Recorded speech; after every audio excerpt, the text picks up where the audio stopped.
नमस्कार, good morning बच्चों। स्वागत है आपका अपना प्यारा सा खूबसूरत चैनल इरा फिजिक्स पे। और ये सारी चीज़ों को हमने बक बक बक बक करके कंप्लीट कर दिया और जब बाद में पता चला कि हमने अपना वीडियो चलाया ही नहीं था। ठीक, केवल कैमरा की ओर देख करके बक बक कर रहा, तो हमको पुनः इसको रिकॉर्ड करना पड़ रहा है। तो देख लीजिए आप लोग, हम लोग देखने वाले हैं विद्युत धारा के उसमें प्रभाव का उपयोग। ठीक है ना। तो हम लोग किस रूप में करते हैं? विद्युत धारा के उसमें प्रभाव के नियम पे ही विद्युत हीटर, विद्युत जिसको कि चूल्हा भी बोलते हैं, iron, toaster, soldering rod, room heater, ये सारे चीज़ कार्य करते हैं। ठीक है ना। पता है कि ठंड के मौसम में जब ठंडा लगने लगता है तो रूम हीटर जला करके उसको क्या करते हैं? सेकते हैं, पैर हाथ को सेकते हैं, है कि नहीं? रिलैक्स महसूस होता है।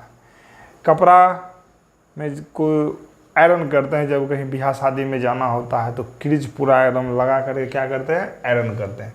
तो ये सारा वस्तु किस प्रकार करता है? विद्युत धारा के उसमें प्रभाव पे। ठीक है। और उसी में एक वर्ड आता है तापन अवयव, हीटिंग एलिमेंट। ये क्या होता है समझिए। ये सारे इक्विपमेंट, ये सारे अवयव किस पे चलते हैं? विद्युत धारा पे। जब इसमें हम लोग विद्युत धारा प्रवाहित करते हैं तो इसका कोई न कोई भाग क्या होता है? गर्म होता है। ठीक है ना। तो इन सभी अवयव के, इस सभी इक्विपमेंट के जो भाग गर्म होते हैं उसी भाग को हम लोग क्या बोलते हैं? तापन अवयव। क्या बोलते हैं उसको? तापन अवयव। तो उसी चीज़ को हम लोग लिखें कि विद्युत धारा प्रवाहित करने पर अवयव का जो भाग गर्म होता है उसे हम लोग क्या कहते हैं? तापन अवयव कहते हैं। ठीक है। तो उम्मीद है आपको समझ में आ गया होगा। अब हम लोग देखते हैं कि तापन अवयव का मतलब तापन अवयव का प्रतिरोध ज़्यादा होना चाहिए कि कम होना चाहिए, गलनांक ज़्यादा होना चाहिए कि कम होना चाहिए, इन सारी बातों को हम लोग देखेंगे। ऑब्वियसली आप लोग दिमाग लगा सकते हैं कि यदि प्रतिरोधकता के बारे में जिक्र करें तो आप बोल सकते हैं कि सर इसका प्रतिरोधकता अधिक होनी चाहिए, क्योंकि यदि प्रतिरोधकता अधिक होगी तो कम मात्रा का धारा प्रवाह करने पे भी ये क्या हो जाएगा? आसानी से गर्म हो जाएगा। क्योंकि इन सभी चीज़ों का उपयोग हम तभी कर सकते हैं जब ये क्या हो जाए? अच्छे से गर्म हो जाए, है कि नहीं? अब कहिएगा दूसरा नंबर गलनांक। दूसरा नंबर क्या कहिएगा? गलनांक। लिखते भी जाते हैं, है कि नहीं? नहीं तो वीडियो लंबा हो जाएगा। लिखिए तो तापन अवयव, हेडिंग दीजिएगा आप लोग, तापन अवयव निम्न प्रकार के पदार्थ से बने होने चाहिए। दीजिए, हेडिंग दीजिए, तापन अवयव निम्न प्रकार के पदार्थ से बने होने चाहिए। ठीक है। हम देख लेते हैं वीडियो चल रहा है कि नहीं चल रहा है। ठीक है ना। ये तो पता चला बक बक कर रहे हैं, वीडियो उधर पॉज है, हाँ चल रहा है। ठीक है ना। देखिए, तापन अवयव निम्न प्रकार के पदार्थ से बने होने चाहिए। पहला नंबर दे दीजिएगा। ठीक है ना। पहला नंबर लिखिए प्रतिरोधकता।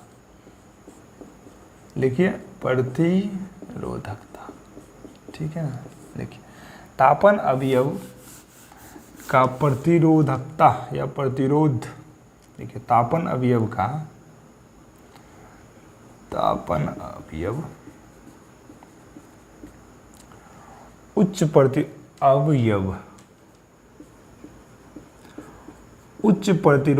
वाले, उच्च प्रतिरोधकता वाले पदार्थ का बना होना चाहिए। क्यों बना होना चाहिए? ठीक है ना। क्या होगा? इससे कम धारा प्रवाहित होने पे भी, इससे कम धारा प्रवाहित होने पर भी, इससे कम धारा प्रवाहित होने पर भी, कम धारा प्रवाहित होने पे भी ऊष्मा उत्पन्न हो जाएगी। ऊष्मा उत्पन्न हो जाएगी, क्योंकि इसमें जब तक ऊष्मा उत्पन्न होएगी नहीं तब तक ये इक्विपमेंट अपने कोई कार्य का होगा नहीं। ठीक है ना। अब दूसरा नंबर लिखते हैं गलनांक। दूसरा नंबर क्या देते हैं? गलनांक। ठीक है ना। Melting point. सिंपल सी बातें हैं कि हम लोग वैसा इक्विपमेंट लेंगे जिसका गलनांक क्या हो, अधिक हो। नहीं गलनांक अधिक वाला लेंगे तो होगा क्या, उसमें विद्युत धारा प्रवाहित कर रहे हैं, वो गर्म हो रहा है, पता चला कि हमको गर्मी देते देते अपने वो क्या हो गया, गल गया। तो इसमें तो इक्विपमेंट क्या हो जाएगा, जल करके धुआं धुआं हो जाएगा।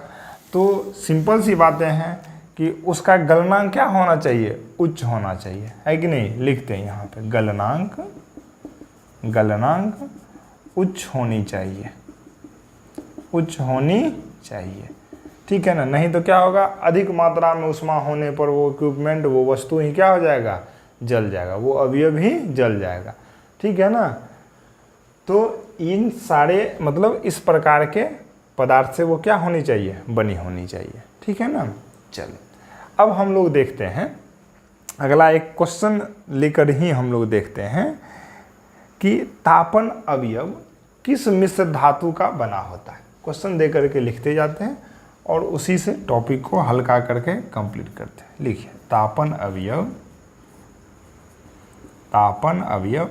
अवयव का ये मतलब हुआ कि वो भाग जो क्या होता है, गर्म होता है, ठीक है ना। ठीक, देखते हैं आयरन, ठीक है ना। एक तापन अवयव देखिए, नहीं है किधर रखा, तापन अवयव देखिए, हाँ तापन अवयव किस मिश्र धातु का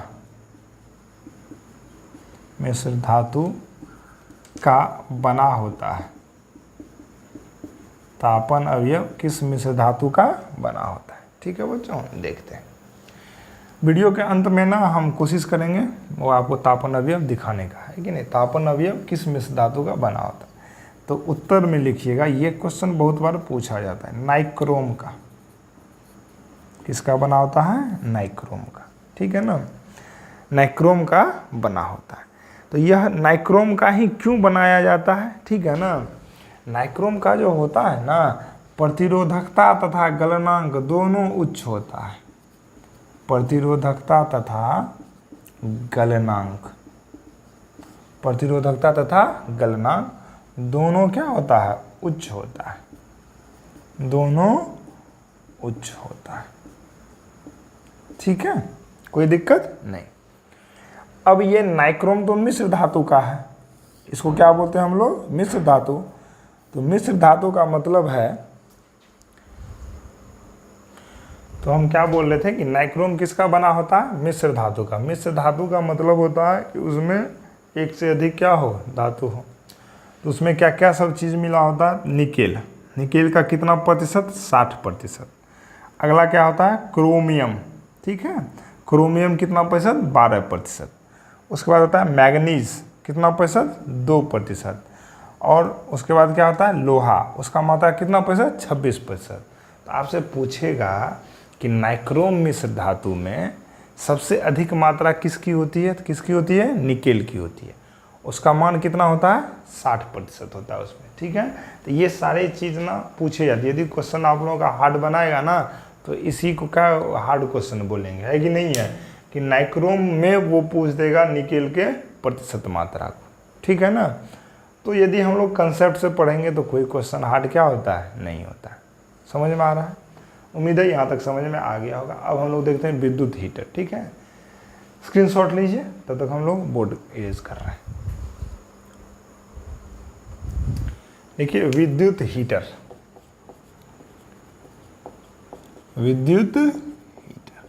ठीक है, इलेक्ट्रिक हीटर आ रहा है, लिखिए। आप समझ ही गए होंगे विद्युत हीटर क्या होता है, हीट करने में जो उपयोग किया जाता है विद्युत की मदद से, है कि नहीं है। लिखिए इसके अवयव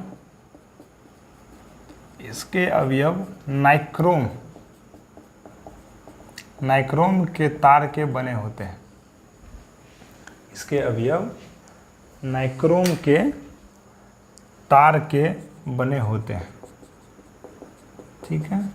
तो नाइक्रोम के तार के क्यों बने होते हैं, क्योंकि नाइक्रोम की तार की प्रतिरोधकता तथा गलनांक दोनों क्या होता है, उच्च होता है, ठीक है ना। क्योंकि वो तो अभी लिख चुके हैं, क्योंकि इसकी प्रतिरोधकता तथा गलनांक दोनों उच्च होता है, दोनों उच्च होता है। ठीक है ना। अब उच्च होने से क्या होगा कि इसमें प्रबल मात्रा में विद्युत धारा प्रवाहित करने पर यह गर्म हो जाती है, गर्म होकर ऊष्मा उत्पन्न करती है,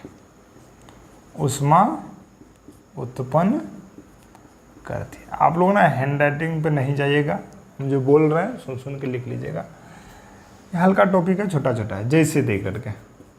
ठीक है ना। विद्युत हीटर में क्या क्या हो जाएगा? चूल्हा हो जाएगा, इलेक्ट्रिक चूल्हा, आयरन, रूम हीटर है कि नहीं है, इत्यादि। ये सारे चीज़, ठीक है ना, किस में आ जाएंगे? विद्युत हीटर में आ जाएंगे। ठीक है बच्चों।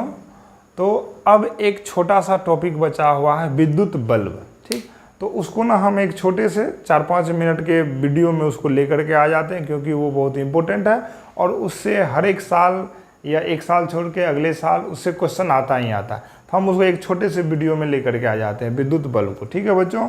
तब तक के लिए नमस्कार। आप लोग अच्छे से पढ़ाई कीजिए, मज़े कीजिए, रिवीजन कीजिए और खुश रहिए। ठीक है। और अपना प्यारा सा खूबसूरत सा चैनल इरा फिजिक्स को लाइक कीजिए, सब्सक्राइब कीजिए और अपने दोस्तों के बीच अधिक से अधिक शेयर कीजिए। धन्यवाद।